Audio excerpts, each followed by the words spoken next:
Hello everyone, my name is Fanta Gasama. Today's topic is peer relationships. What is peer relationship? When it comes to peer relationship, we think about children, adults, and kids. Children interact among each other to keep each other company. In order to benefit fully from their interaction with peers, children must have good social skills and be able to interpret and respond to various social situations and problems in productive ways. For many students, in some ways, fitting in are more important than classroom learning and achievement. Peer relationships promote personal, social, and academic development in ways that adult-child relationships often cannot. Students who enjoy good relationships with their peers at school are more likely to achieve at high levels. These students also have the highest self-esteem and few emotional problems.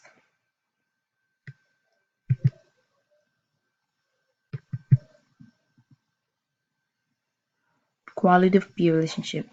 The general quality of peer relationship can have a major impact on the overall psychology atmosphere of classroom climate in students studying or learning.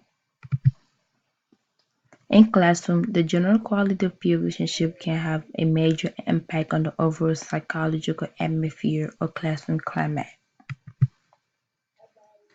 Quality in classrooms such as are students respectful of one another and do they work cooperatively to help another learning?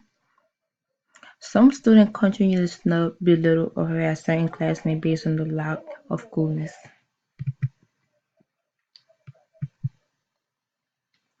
Peer relationships provide an arena for learning and practicing social skills, cooperation, negotiation,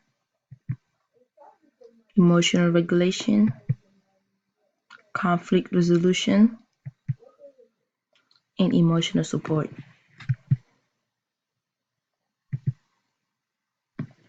Friendship. Peer relationship, especially friendship, is the most important function in children's and adults' personal and social development. Friends provide each other academic support, such as helping one another with challenging academic tasks. Being with a good friend provides companionship, safety, and emotional support.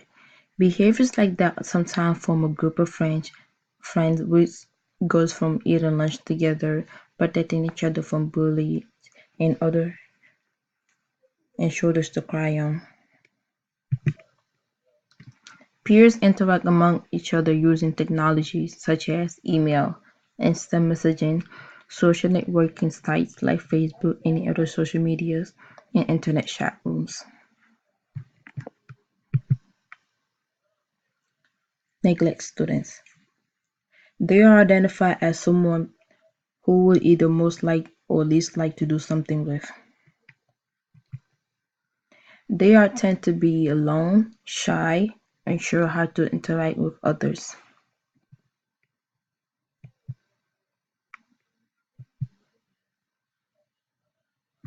Peer relationship social cognition. Consider how people around them are likely to think about, behaving, and react to various situations. Those who regularly think about other people's thoughts and feelings tend to be socially skillful and emotional intelligence. They are always tend to be there for their friend and put their friend's emotion before theirs.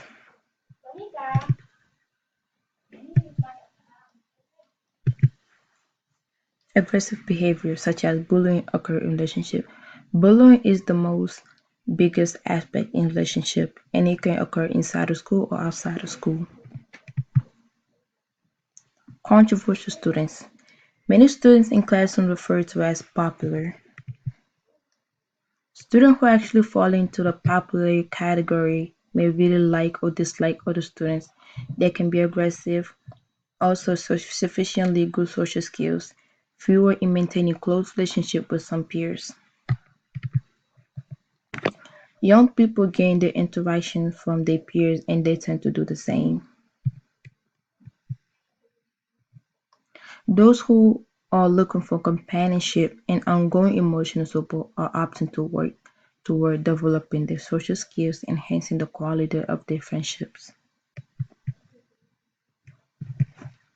Those who are interested in gaining social prestige, for instance popular kids, tend to be more concerned about making a good impression and building mutual friendships.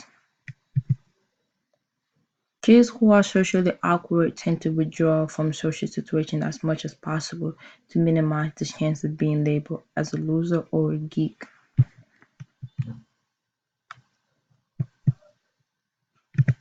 Thank you for watching. I hope you enjoyed.